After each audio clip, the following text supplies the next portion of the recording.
اب آج شیرشاہ خان کی بیل ہیئرنگ تھی اور ہماری فیملی بھی موجود تھی، سارے لائرز بھی، وکلا بھی موجود تھے اور جج صاحب بھی آ کے بیٹھ گئے.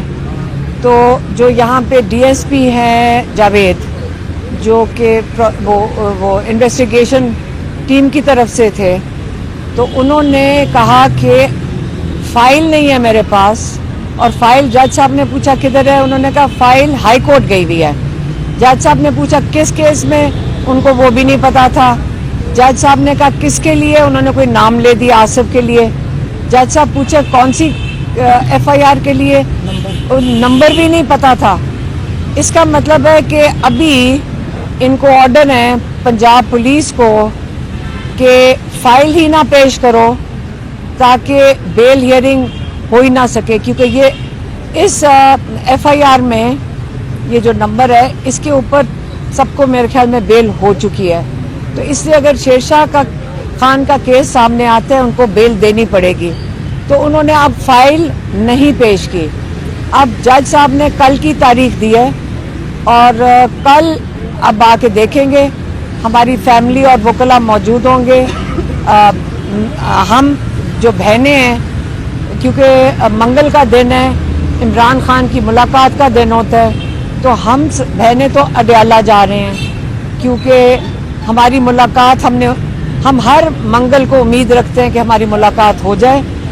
ایک جو ہم بہنوں کو جانے دیا تھا وہ ہم بھی کافی حیران ہوئے تھے، باقی لوگ جو وہاں کھڑے تھے وہ بھی بہت حیران ہوئے تھے کہ کیس ہیئرنگ پہ منگل کے دن عمران خان کا توشہ خانہ 2 لگا ہوا تھا اڈیالہ میں، اور اس کے اندر ہمیں ایک دم کہا گیا کہ آپ کو اجازت مل گئی ہے اور آپ اندر جا سکتے ہیں.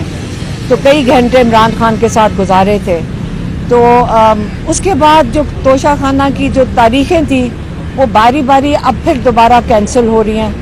اس کا مطلب ہے کہ وہ نہیں چاہتے کہ عمران خان کے ساتھ ان کی فیملی کی ملاقات ہو، کیونکہ ہمارے لائرز نے کہا ہوا ہے کہ جب تک فیملی موجود نہیں ہوگی تو یہ اوپن ٹرائل نہیں ہوتا توشہ خانہ کا. اس لیے انہوں نے اس چیز کے اوپر زور دیا ہوا ہے کہ فیملی کی موجودگی میں کیس چلے گا.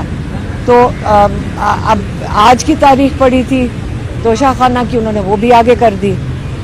کئی لوگوں نے پوچھا، میں ابھی بات کر لوں، کئی لوگوں نے پوچھا کہ عمران خان کی صحت کے اوپر سوشل میڈیا پہ بہت کیا سارائیاں ہو رہی ہیں، بڑی اسپیکولیشن ہو رہی ہیں، اور گورنمنٹ کا وہ جو سپرنٹینڈنٹ ہے اس نے بڑا لمبا ہماری پٹیشن ڈلی تھی کہ عمران خان کو آئے ڈاکٹر دیکھ لیں اور عمران خان کا مکمل چیک اپ تو کروا لیں. ہمارے جو ان کے ذاتی ڈاکٹرز ہیں، ڈاکٹر فیصل سلطان اور ڈاکٹر عاصم یوسف، ان کی موجودگی میں.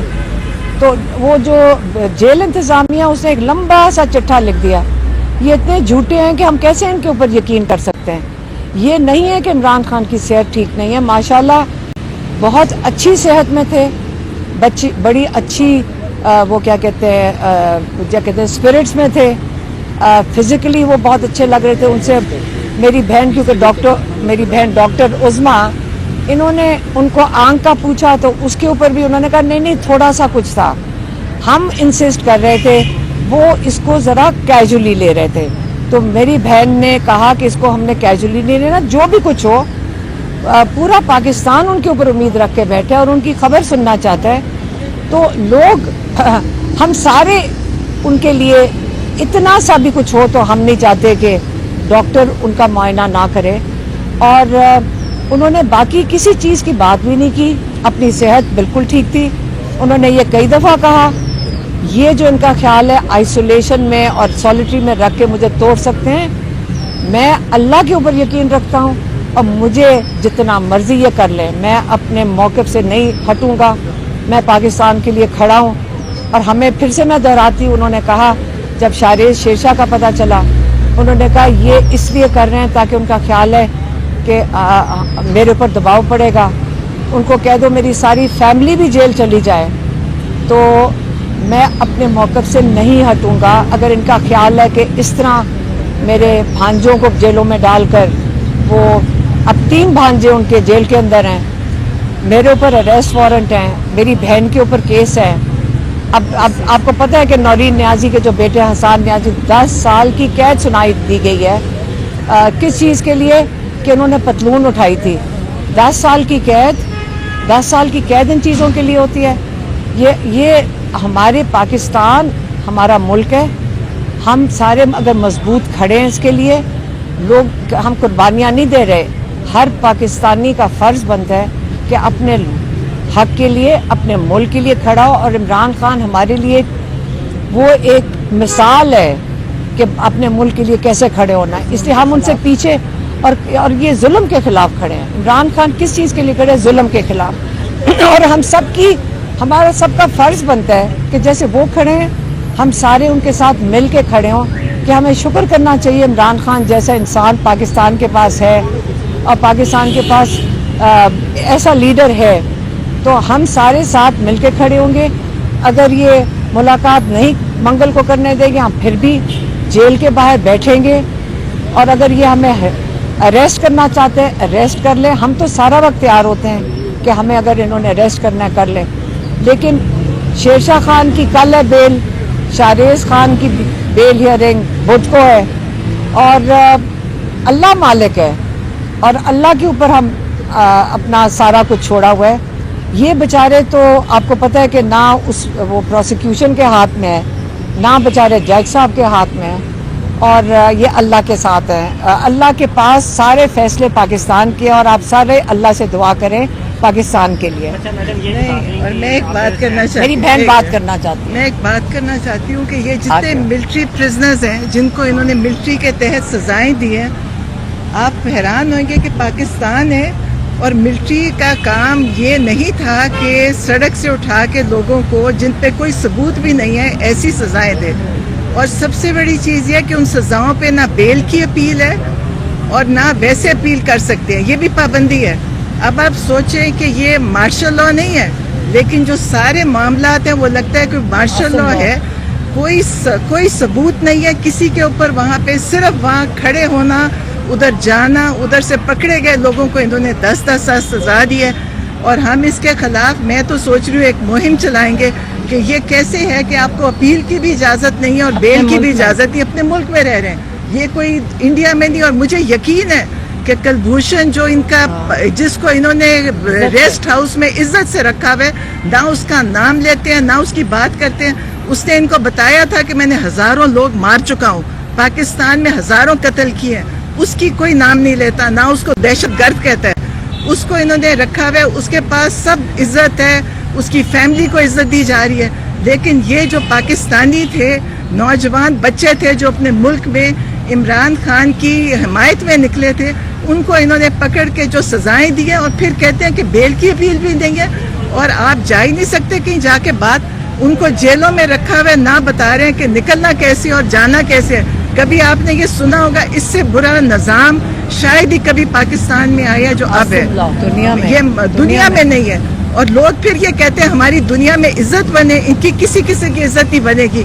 इन्होंने जो जुल्म कर रहे हैं अपने लोगों पे, ये जहाँ भी जाएंगे आप देखना कि सिवाय जिल्लत इनका कुछ नहीं है। और अब जो सैलाब आया है, ये इन्हीं के लिए अजाब आया है जो इन्होंने मुल्क में जुल्म शुरू किया हुआ है। आप देखिएगा, आप इस चीज़ को मीडिया को चाहिए मीडिया में लाए कि कौन सी ऐसी सजाएं हैं कि ना आप बेल की अपील कर सकते हैं, ना आप कहीं अपना केस लेके जा सकते हैं। ये तो मेरा नहीं ख्याल कि ये कौन से लोग थे, ये पाकिस्तानी बच्चे भी हैं, बूढ़े भी हैं, इसमें बेकसूर कई लोग तो सिर्फ खड़े थे उधर जिनको ये पकड़ के ले गए हैं। तो इसके ऊपर आप लोग, मीडिया का काम है, इस पे उठाएं कि आपका मकसद होना चाहिए लोगों के लिए आप बोलें, बजाय कि एक ही मौक़िफ़ हुकूमत का लेके चलें। आपको भी चाहिए अपने चैनल चलाने के लिए आप सही बात करें। मैं इसमें एक इजाफा करना चाहूँगा। देखिए, मिलिट्री कोर्ट्स के हवाले से एक मैं इजाफा करना चाहूँगा। सुप्रीम कोर्ट के आईनी बेंच ने अगरचे मिलिट्री ट्रायल्स को सही करार दिया, जो कि मैं समझता हूँ एक इंतहाई स्याह फैसला है, लेकिन इस स्याह फैसले में भी कॉन्स्टिट्यूशन बेंच ने हुकूमत को पाबंद किया था कि 45 दिन में हाई कोर्ट में अपील दी जाएगी। जो नौरीन आपा फरमा रही हैं कि कोई अपील नहीं है, हमने सुप्रीम कोर्ट को यह बताया कि कुलभूषण यादव को अपील दी गई है, उसके लिए खास कानून बनाया गया है जिसके तहत वो अपील दायर कर सकता है। लेकिन हमारे बच्चों के लिए, हमारे भाइयों के लिए कोई अपील का हक नहीं है। सुप्रीम कोर्ट के आईनी बेंच ने हुकूमत को हुक्म दिया कि 45 दिन में अपील का हक दो और हाई कोर्ट में अपील जाएगी। आज उस फैसले को 3 माह से ज्यादा का अरसा हो गया है, हुकूमत ट्रस्ट से मस नहीं हो रही। तो ये आपको बताना है कौम को कि इस वक्त क्या नाकानूनियत है इस मुल्क में। और पाकिस्तान आज दुनिया का वाहिद मुल्क है जहाँ सिविलियंस की ट्रायल फौजी अदालतों में होती है। ये भारत में नहीं होता, ये ईरान में नहीं होता, ये कहीं भी नहीं होता, ये अफ्रीका में नहीं होता। युगांडा में ईदी अमीन ने कानून बनाया था, उसको भी युगांडा के सुप्रीम कोर्ट ने 1 फरवरी 2025 को कलअदम करार दिया। तो हम अब दुनिया का वाहिद मुल्क हैं जहाँ सिविलियंस की ट्रायल फौजी अदालतों में होती है। तो ये शर्म की बात है हमारे लिए। बिल्कुल नौरीन आपा ने ठीक कहा, आपकी कोई इज्जत नहीं करेगा। आपको दुनिया अब एक ऐसे मुल्क के तौर पे जानती है जहाँ कोई बुनियादी हुकूक नहीं है, जहाँ कोई इंसाफ नहीं है। मैं एक और भी आज ऐलान करना चाहूँगा, हमारी बहन मोहतरमा सलमा एजाज इधर मेरे साथ खड़ी हैं। ये सेनेटर एजाज चौधरी की अहलियाँ हैं। सेनेटर एजाज चौधरी को जैसा कि आपको मालूम है नाहक नाअहल किया गया है, उनको नाहक 10 साल की सज़ा दी गई है। हम इस सज़ा को मुस्तरद करते हैं। हम नहीं मानते कि उनकी नशस्त सेनेट में खाली हुई है। लिहाजा मोहतरमा सलमा एजाज इन्होंने अपने कागजात नामजदगी दाखिल किए थे सेनेट के इलेक्शन के लिए, लेकिन इमरान खान साहब के हुक्म पर बिला तरद्दुद इन्होंने ऐलान किया है कि ये इलेक्शन से दस्तबरदार होती हैं। हम बिल्कुल इस ढकोसले का हिस्सा नहीं बनेंगे। हमारी नज़र में आज भी सेनेटर एजाज चौधरी ही सेनेटर हैं, उनकी नशस्त खाली नहीं हुई। हम क्यों इस झूठे फैसले को माने और इलेक्शन लड़ें? मोहतरमा आप कुछ कहना चाहेंगे? अस्सलाम वालेकुम। मैं पार्टी की तरफ से बिल्कुल ऐलान हुआ था कि आप एजाज चौधरी साहब की जो सज़ा है, सज़ा पे सीट खाली हुई है, हम उस सज़ा को नहीं मानते और उनके पर नाजायज़ 30 साल की सज़ा हुई है और उनको सेनेट ने नाअहल करार दिया और इसके ऊपर पार्टी का मुत्तफ़क़ा फैसला था कि वो इलेक्शन लड़ें। तो मैंने इस पे कागज़ जमा करा दिए और लेकिन अब खान साहब का मैसेज है कि 9 मई के मुकदमात को हम नहीं मानते और ये नाजायज़ मुकदमात हैं, तो हम इस पे इलेक्शन नहीं लड़ेंगे। इसलिए मैं अपने कागजात